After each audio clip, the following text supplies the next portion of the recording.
some of the things that we need. We are going to need some measuring spoons, some of our duct tape, and a pair of scissors. I'm going to use my clamps. I have assorted sizes of circle. These are stacking concentric circle cutters, cookie cutters. I'm obviously going to need my unflavored gelatin. This is Knox unflavored gelatin, but you can use other brands. Just remember, if you use a higher bloom or a vegetable-based gelatin, that you will need, might need more water. But this is just my preferred one. It's unflavored gelatin. Be sure you don't use Jell-O.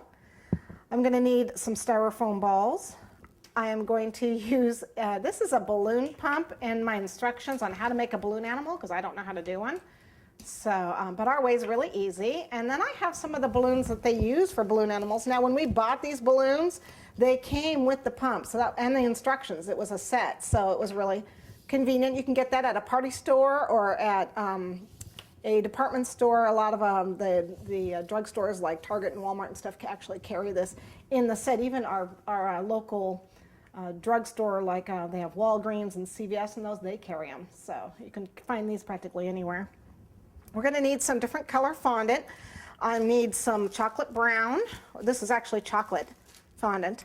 And then I need some colors. I need a lot of yellow because I'm going to be covering my cake in yellow. And then I have blue, red, and green colors I'm going to be using. You need a cake that is shaped like this. I used this pan to do it. If you don't have a pan that shape, though, you can certainly use an 8-inch, a 6-inch, and then like a bowl, bake in a bowl and just, carve it. We're going to be carving this anyway because I need to make this a little bit different. I need to shape this a little differently, so we're going to carve it anyway. So since we're going to carve, we need the serrated knife. Okay, and I'll need a rolling pin, some spatulas with a little bit of buttercream to coat my cake. I'm going to use some fondant smoothers and some toothpicks, assorted brushes. I'm going to be needing my ribbon cutter. And I'm also going to use, this is what I'm using for my ball. You can just hand cut a diamond shape, but I want to do my ball with 2 different colors. And so this is I was just going to cut, this is a leaf cutter.